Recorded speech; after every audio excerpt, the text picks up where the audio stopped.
Ang boss, ating tingnan to. Major corruption under Bongbong Marcos, 3 years of his administration. 241 billion, 2025 GAA, illegal insertion in national budget. 500 billion flood control budget. 250 billion Maharlika funds. 129 billion gold reserve sold. 89 billion PhilHealth funds. 62.5 billion GSIS funds. 62 billion SSS funds. 62 billion Land Bank of the Philippines funds. 62 billion DBP funds. 14.370 billion small town lottery prize fund. Grabe. Billion mga boss. Yan o. 3 years. 3 years pa lang yan. Mayroon pang another 3 years. Si PBBM mga boss. Ito.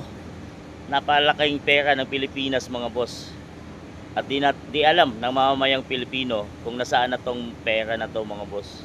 Ayan o.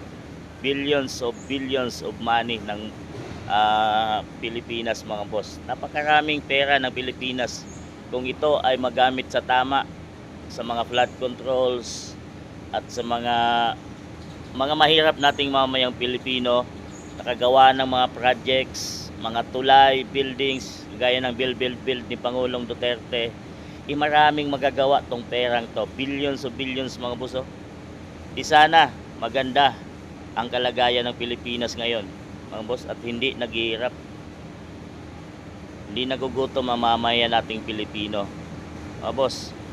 Kayo na umusga, in 3 years of administration, ganito na kalaki, billions ang nagastos ng PBBM administration, at may another 3 years pa mga boss.